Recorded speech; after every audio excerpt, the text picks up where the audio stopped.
Mesdames, Messieurs, bonsoir. Dans l'actualité, cette nouvelle mobilisation à Michelin jouait les tours. Des salariés se sont une nouvelle fois mis en grève, mais il s'agit cette fois-ci des sous-traitants, les oubliés du plan social. La confrontation Jean-Germain-Lisane, qu'en est-il ressorti? Eh bien, un maire qui s'est fait très discret, pas question d'être filmé par la presse. Et au terme de la confrontation, deux parties qui se sont montrées satisfaites. Tous ont pourtant campé sur leur position. Enfin, portrait dans ce journal de deux personnes qui ont contracté un cancer. Elles nous livrent leurs difficultés d'affronter la maladie, mais surtout l'après, un véritable parcours du combattant pour certains. Alors qu'au mois de décembre, direction de Michelin, jouer les tours et syndicats ont trouvé un accord sur le plan social, l'entreprise connaît aujourd'hui un nouveau mouvement de grève. Il s'agit des sous-traitants, les oubliés du plan social.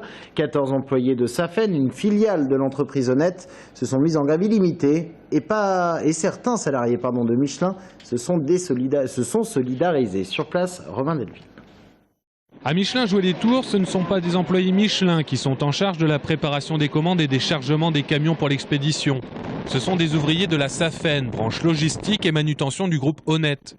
Sur les 14 salariés Safen, 6 ont déjà reçu des propositions de mutation à Clermont-Ferrand et à Cholet. Ils nous proposent des mutations, ils nous proposent donc de changer de poste, de ville, mais sans aucun accompagnement. On ne nous parle pas de prise en charge de déménagement, on ne nous parle pas de prise en charge de frais, on ne nous parle pas d'indemnité compensatrice par rapport à la pénibilité endurée. Et donc pour nous c'est intolérable d'être licencié dans ces conditions-là, quoi. Eux réclament d'abord des formations pour intégrer une branche régionale du groupe Honnête, fort de 58 000 salariés. Les ouvriers Safen veulent ouvrir un vrai protocole de négociation avec leur direction, loin des propositions légales et à minima en cas de licenciement pour refus de mobilité interne. Un 12e de salaire annuel par année travaillée, un 15e au-delà des 10 ans chez Safen. Quelques ouvriers de chez Michelin les ont soutenus ce matin devant l'usine. À la préfecture, on nous a dit que personne ne serait oublié, surtout donc la sous-traitance. Et on voit bien qu'aujourd'hui ce n'est pas le cas, puisqu'on propose aux gens de la Safen, un mec qui a 10 ans de boîte, partir avec 3 000 €, ce qui est le strict minimum, et pas lui laisser le choix d'être recasé, on va dire, dans la région. On leur propose que des reclassements chez Michelin. Les salariés de la Safen disent être les oubliés du plan social de l'usine Michelin de jouer les tours, eux qui effectuent parmi les tâches les plus pénibles et les moins bien rémunérées sur le site. Dans l'actualité également, la confrontation Jean-Germain-Lisane et Jean-François Lemarchand dans l'affaire des mariages chinois. Elle s'est terminée tard hier soir vers 22 h. Jean-Germain est reparti de façon si discrète qu'à son arrivée par la souricière du tribunal. Ce seraient les juges qui lui auraient proposé cela, selon la mairie de Tours. De cette sortie, il ne reste que cette photo de l'AFP. On y voit Jean-Germain, passager d'une voiture rouge. La discrétion avait donc choisi le maire de Tours pour cette journée d'hier. Alors qu'en est-il ressorti de cette confrontation? Eh bien, les seuls éléments de notre possession, ce sont les déclarations des avocats à la sortie du tribunal. Anaïs Michaud. À l'issue de 12 heures de confrontation, deux éléments majeurs ressortent. Jean-Germain, son ancienne collaboratrice Lisane et le directeur de l'Office du tourisme Jean-François Lemarchand ont tous trois campé sur leur position. Et pourtant, les avocats se félicitent du déroulement de cette journée. C'est pour monsieur le sénateur maire de Tours, monsieur Jean-Germain, une journée d'assez grande satisfaction. J'ai entendu mon confrère vous dire qu'il était satisfait de cette confrontation. J'ai exactement la même analyse que lui des conclusions que l'on peut faire de cette confrontation, sauf que je n'ai pas nécessairement la même interprétation. Pour Maître Tricot, l'interprétation est la suivante. Il a été établi que Jean-Germain ignorait tout des relations qu'a conservé Lisane avec la société Time, organisatrice des mariages chinois. Pour Maître Chotan, il a été clairement établi que Lisane a travaillé dans des conditions tout à fait régulières à l'Office du tourisme. Chacun voit donc midi à sa porte, même si les divergences persistent. Un grand pas a été fait dans la solution de ce litige qui, selon moi, quand même, s'est beaucoup dégonflé au sens de l'importance du dossier.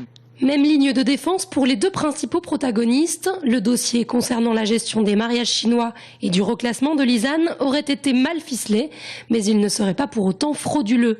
Les avocats sont donc d'accord pour dire qu'il faut revoir les chefs d'inculpation et espèrent même l'abandon pur et simple des poursuites. La chambre de l'instruction d'Orléans est saisie d'une procédure d'annulation de cette mise en examen. Nous considérons depuis le début que les charges sont clairement insuffisantes. Je dirais que je suis encore 2 fois plus optimiste ce soir. Une décision que ne pourront prendre les magistrats instructeurs qu'en clôturant l'instruction après les réquisitions du ministère public. En attendant, ils peuvent décider d'organiser de nouvelles confrontations et procéder à des vérifications.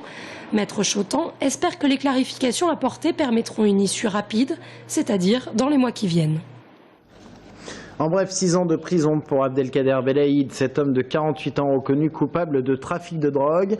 Il avait été interpellé à Tours le 17 décembre dernier en possession d'1,5 kg d'héroïne.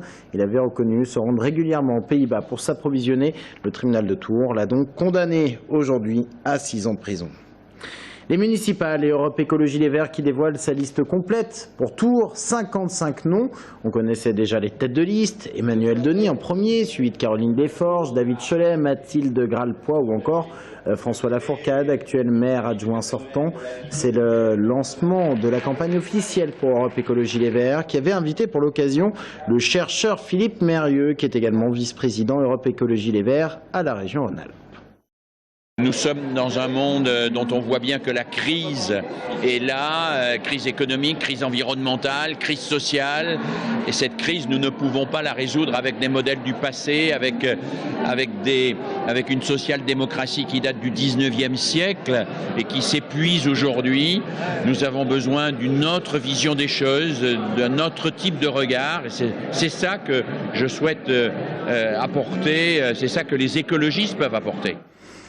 Et c'est peut-être un enjeu de ces municipales à Tours et dans l'agglomération Tourangelle. En tout cas, cela devient une véritable polémique. Le financement public de la construction du deuxième virage du circuit NASCAR au Parc Expo, vous en avez parlé, 750 000 €. Voilà donc pour le coût, pour Tours Plus, virage et dévoiement des réseaux compris. Mais pour beaucoup, c'est bien trop cher. Audrey Champigny. Impossible pour les Verts de concevoir dépenser le moindre euro dans des courses automobiles. Pas écolo bien sûr, mais plus grave à leurs yeux, le projet aurait été masqué lors du vote du budget communautaire en décembre dernier. C'est une vraie polémique parce qu'il y a quand même au final 1 million d'euros qui sont en jeu. C'est quand même, et c'est les deniers publics. En plus, il y a eu un vote qui s'est fait au conseil communautaire qui était caché au milieu de délibération. Donc les conseillers communautaires ont voté sans vraiment savoir ce qu'ils votaient. Donc c'est assez hallucinant. Dans la presse, les critiques vont bon train, mais c'est surtout sur les réseaux sociaux que la polémique prend de l'ampleur, à coups de jeux de mots et phrases assassines, sur fond d'élections municipales. J'ai vu la réaction des Verts qui semble totalement incompréhensible au regard de leur positionnement politique. Ou bien on soutient une politique, ou bien on s'en dégage et on n'invente pas des possibilités de regroupement au deuxième tour des municipales quand on est tellement en désaccord avec le maire sortant. L'équipe de Jean Germain réfute ces accusations de décision en catimini et affirme que le vote s'est déroulé en toute transparence. L'investissement sera, selon elle, un tremplin économique et touristique.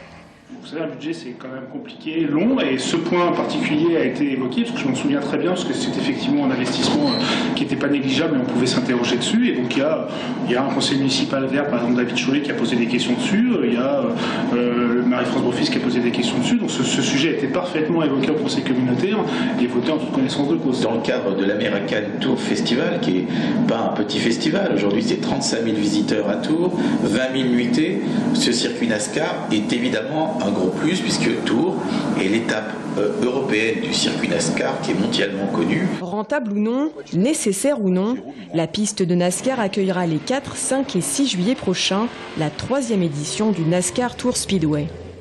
Dans les déclarations également, celle de Wilfried Schwartz, candidat de la gauche à la mairie de La Riche. Il dénonce lui aussi le coût de ce circuit, parle également de l'idée de télécabine au-dessus de la Loire sur sa commune, idée avancée par Jean Germain. Il dénonce ainsi des coûts de communication et plaide, lui, pour une gare TER sur la commune de La Riche. La question des transports doit être une des préoccupations principales des élus, ajoute-t-il. Le président de la République, François Hollande, annonçait hier son plan cancer avec une priorité sur la lutte contre le tabagisme. Le président qui a également mis en avant l'idée du droit à l'oubli. C'est justement à cela que nous nous intéressons ce soir. Vous allez voir que bien souvent, quand le cancer est guéri, le combat n'en est pas pour autant terminé. Un autre débute, celui de la lutte contre les discriminations liées à la maladie. Un véritable parcours du combattant pour certains. Portrait signé Sabrina Melout. Martine va mieux aujourd'hui. Après s'être battue contre un cancer du sein, elle est désormais prête à reprendre le cours d'une vie normale. Mais elle n'oubliera jamais ce jour du 21 octobre 2012, où les médecins lui apprenaient qu'elle était malade. Tout s'écroule. Ah ben moi, il y avait une chaise à côté, je me suis assise, j'ai pleuré comme une madeleine. Hein. Tout de suite, je pensais à mon travail. Mon travail, tout de suite, c'était mon travail. Je me dis, je vais plus pouvoir travailler. Ça, c'était vraiment... Des discriminations liées à la maladie, certains malades disent en être victimes. C'est le cas de cet homme d'une quarantaine d'années qui a souhaité témoigner à visage couvert. Pendant 21 ans, Abdel travaille dans une entreprise où il manie des produits chimiques à fort risque cancérigène. En 2012, il est atteint d'un cancer de la thyroïde, une maladie qui n'est pas reconnue maladie professionnelle. Son employeur le licencie et ne lui propose pas de poste aménagé. Un choc pour ce papa d'une petite fille. Je vais vous dire une chose, c'est comme un boxeur. Donc la première fois, j'ai pris une droite de la maladie. La deuxième fois, la droite par l'entreprise. Donc je suis dans le coma pour l'instant. Je ne sais pas où. Je suis perturbé. Je ne dors pas. Je dors avec l'Oxomil. Je prends du poids. Je ne sais pas ce que je dois faire. J'ai postulé dans toute la France pour un poste équivalent dans le produit chimique, mais non cancérigène comme fabrication de produits pharmaceutiques. Mais j'ai postulé 60 fois. J'ai 3 réponses négatives. Se réinsérer, faire des projets d'avenir une fois guéri, un parcours du combattant pour certains. Comme contracter des prêts par exemple. Dans son 3e plan de lutte contre le cancer, le gouvernement propose un droit à l'oubli, grâce auquel une personne atteinte d'un cancer dans sa jeunesse ne serait pas contrainte de le mentionner une fois adulte, dans le cadre d'un contrat bancaire ou d'assurance par exemple. Une mesure qu'Hélène, assistante sociale, souhaite voir rapidement mise en place. Les compagnies d'assurance demandent un dossier médical absolument dithyrambique, quoi. Il y en a des pages, on leur demande leur radio, on leur demande leur traitement, on leur demande leur protocole de soins, et on se demande pourquoi, quoi, finalement. Et les gens peuvent courir de banque en banque pour essayer d'avoir un prêt.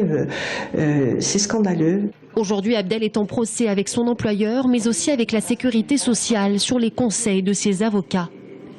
En Indre-et-Loire, en 2012, 9350 nouveaux cas de cancer ont été pris en charge par les établissements du département. En bref, les sports et la Bois qui bat en déplacement Rueil. Les basketteurs blésois ont signé leur 3e succès à l'extérieur en battant cette équipe de Rueil 81-73. Avant de refermer cette édition, je vous informe que le site internet de TV Tour Val-de-Loire a bénéficié d'une cure de jeunesse plus pratique, plus moderne, plus agréable. La recherche d'émissions y est aussi plus simple. Vous y trouverez tous nos programmes en ligne et l'essentiel de l'information continue également. Pour vous en rendre compte, rendez-vous sur l'adresse www.tvtour.fr. Restez avec nous dans un instant, on parle du cancer avec notre invité. Il s'agit de Ken Hagenauer, médecin coordinateur au Centre de coordination des dépistages du cancer.